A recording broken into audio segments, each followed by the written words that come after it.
you refer to the losses that we made for the first half, and to me, this is really a continuation of the journey for us to get Peninsula London well established. As you know, this is a magnificent hotel in an outstanding location right on Hyde Park Corner, and we finally had the grand opening in June of this year. Now, I think you're aware that this project has taken a long time, and the cost of the project has been very high. So inevitably, with the opening of the hotel, we've had the depreciation coming in, we've had the interest coming in, but at the same time, it takes time to ramp up the earnings to the level where they should be. And though that is reflected in part of the results that we announced this time. However, what I would say to you is that we're seeing a very good momentum now. It took a while to get going. The hotel was not fully opened until February or March of this year. But now in the summer, we're seeing occupancies of 80, 90%, very healthy business overall, and that is very pleasing to us.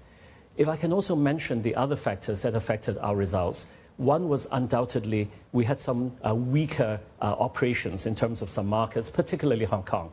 As you know, Hong Kong is our most important market. It's usually our large income earner, but Hong Kong has been weak in the second quarter of this year, and I'm sure that's something maybe you want to talk about. We also had the Peninsula New York that was partially closed for renovation. Now, that was planned, and we're actually already seeing that the renovated rooms coming back are very well received by our customers, and we're seeing good results there. But of course, when you have a partially closed hotel, that's going to affect your results during that period.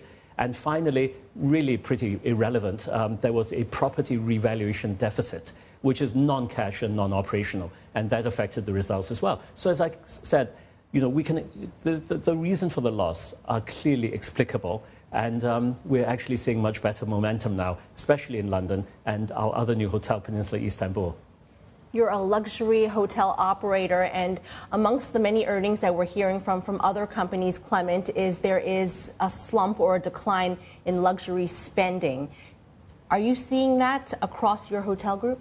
No, we're not seeing that across the board. I think generally the results are pretty good. In our hotels, for instance, in the US and you know, even in other parts of Asia, Tokyo is strong, and mainland China, we're seeing actually good demand from the domestic market. Of course, you're aware that international travel is down into Greater China. I think particularly down for US travelers coming into Greater China. But for instance, in Peninsula Shanghai, we're seeing a lot of domestic demand coming from other cities in China. In Beijing, there's still a lot of diplomatic business, visiting government delegations and so on. But Hong Kong is the market that has been relatively weak.